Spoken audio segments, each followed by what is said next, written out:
Watching my country of birth, Iraq, from the outside for the first time was an intense and unique experience. It was a very early, cold morning in November 20 years ago when our bus crossed the Iraqi-Jordanian borders. At that time, there were no flights out or to Baghdad. So we had to take that long journey. Later, after 2003, that road became one of the roads of death because of terrorism. From the Jordanian side of the borders, I looked literally at Iraq from the outside for the first time. And then I looked into myself. I was trying to describe the emotions I had at that time. Iraq was a depressing and a horrible place to live in under Saddam's regime. I was expecting a huge sense of relief and happiness. I wasn't happy. I wasn't sad either. I struggled to find a word to describe my emotions. One word emerged: emptiness. I really felt empty. And that feeling has accompanied me from that time till now. I was born and lived a large part of my life in Iraq. This is my picture when I was a child. So leaving friends, family, places have left me with a big gap, a gap I've been trying to fill in one way or another. I became a psychiatrist in the UK. I had the privilege of going through a very good training system. I've learned a lot. So I thought that there is something I could give back to Iraq. For about 10 years now, myself and a group of friends, colleagues, we've been going to Iraq on a regular basis, once or twice a year, even in the most difficult and dangerous times. We were trying to help with mental health services, as well as with training. We did too many projects. I'm not going to go through a list of these projects. People who are interested can look at our webpage at the Royal College of Psychiatrists. We are called the Iraq Subcommittee. One of the mental health projects stand out as an example of what you can achieve when you empower people, and stand out as an example of how a change can have an influence on the lives of people. We had a project called Quality Improvement and Standards Project, and there were many colleagues involved in. I'll mention two of the names, Dr. Riyad Abid and Dr. Majid Al-Yasri. They were involved in that project, in addition to others.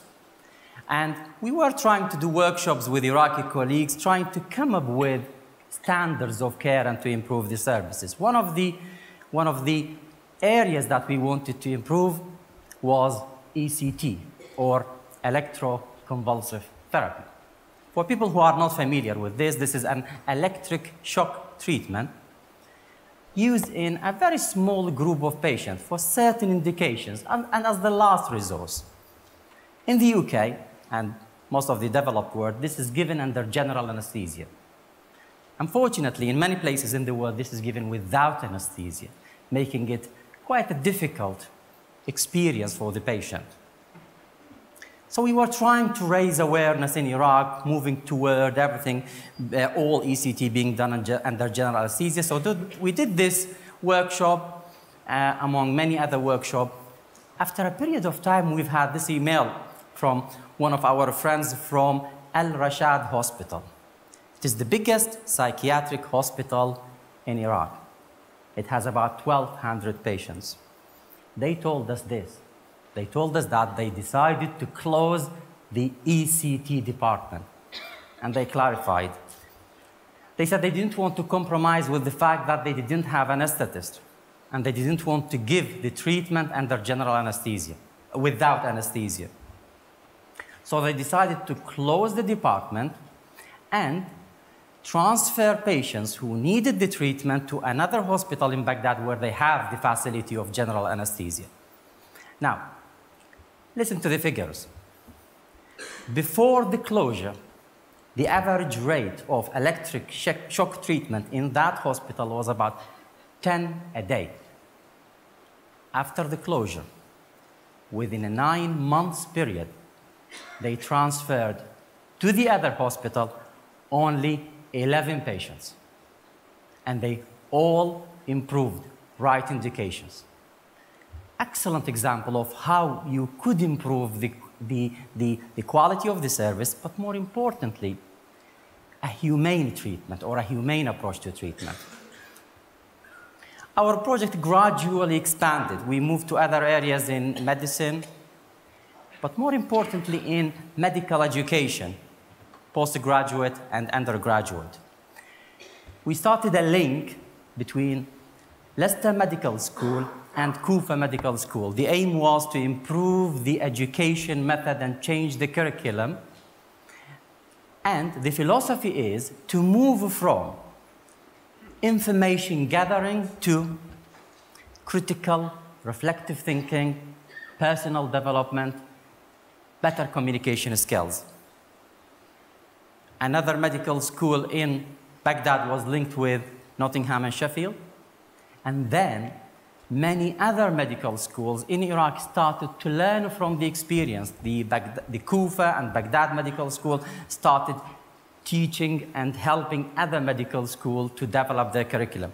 We now have really a huge movement of modernizing undergraduate medical education.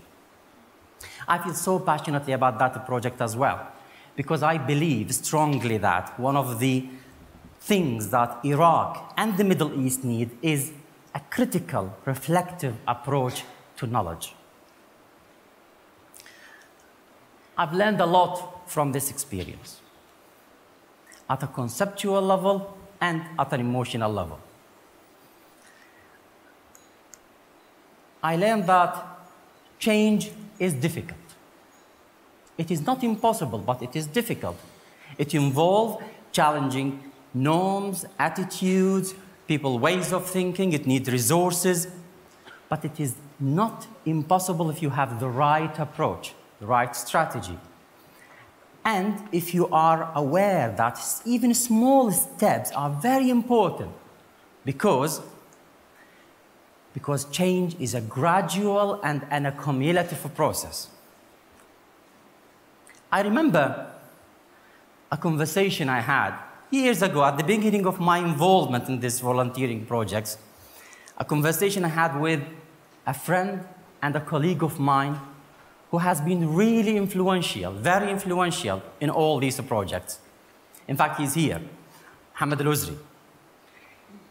He has been an excellent mentor for me. So I remember that conversation when I was telling him, I'm frustrated, things are not progressing as quickly as I want. I was young, he was old. He's older, I'm still young. So Mohammed, in his calm, wise voice, he told me this: calm down. We are like farmers. We plant the seed. We wait. We help it to grow. It might grow. It might not. Manage your expectations. And that was a really influential lesson that I have learned. Managing expectation is essential. Your expectations as well as the expectations of others. Unrealistic expectations can lead to disappointments and failure. The other important lesson that I have learned throughout the last 10 years is that you should start with a positive point. Acknowledge the strength in people. I mean, in the middle of a place like Iraq, when there are many problems, when you start a conversation about improving things, people start talk about all the difficulties, very rightly. But in the middle of that, they forget the strength in the situation and in people. We've had to remind our colleagues every now and then, colleagues in Iraq, look, the fact that you are still working in the middle of this difficult situation, let alone thinking about improving things, is something that you need to be proud of. So acknowledge strength, because when you acknowledge strength, you start a process of empowering people. We didn't go there to deliver services. We went there to build capacity. We didn't go there to tell people you need to do this or that. No, we had conversations with them.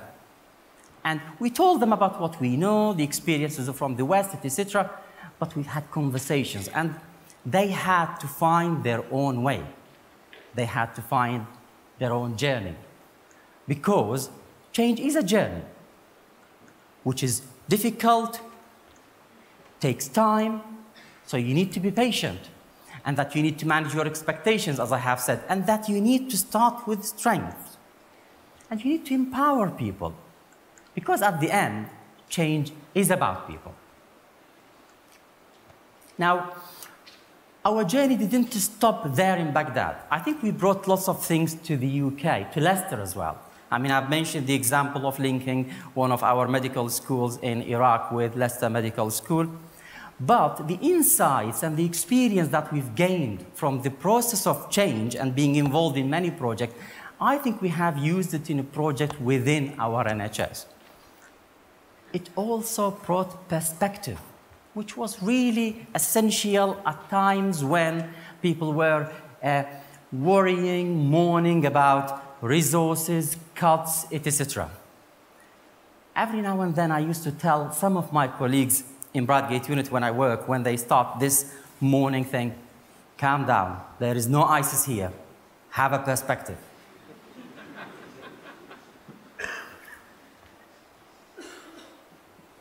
We also brought the theme of resilience. I mean, when you go to Iraq, you are amazed by how people are resilient.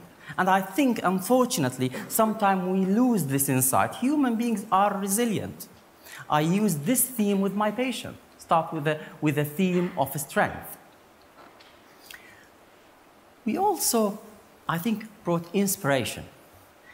When I have a group of junior doctors starting with me, I tell them about my work in Iraq.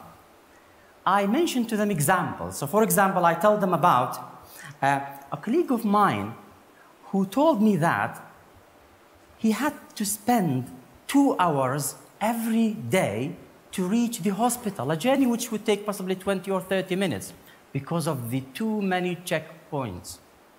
And then when I go there to the hospital, they have mortar attacks. It is the same hospital that they have changed the practice in ECT. And it is the same hospital that they have started a recovery program based on sport, playing with their patients, fishing. The gentleman who's carrying 2 fishes is, his name is Jamil. He's the medical director of that hospital. He is the same person who's playing this Arabic instrument oud, and he played with his patients. They use art. This gentleman, Diya, he's a patient. He suffers from schizophrenia. One of the projects that I feel really proud of and very close to my heart is that we managed to get one of the paintings done by Diya on the cover of one of the most prestigious journals in the world, the British Journal of Psychiatry. So I've talked about a number of lessons. At an emotional level, it is more difficult really to describe it. I can't claim that the emptiness that I have described at the beginning has gone. No, it has not. It has been replaced with a mixture, a strange mixture of feelings. And again, it is difficult to describe that mixture. Possibly the best way of describing that mixture of emotions and feelings is to look at this picture of Iraqi boys in a Baghdad sunset. Look at their faces and their eyes. You will find that mixture of emotions. Every time when I go to Baghdad, when I leave from Baghdad, I leave with that mixture of emotions getting grow again strong. So you see here, you see the sadness and the pain and the loss. you do see as well a degree of confusion in the faces. These are real emotions there. But at the same time, look at this one, and here, and here. They look forward. I see, in Iraq, I do see hope. Thank you.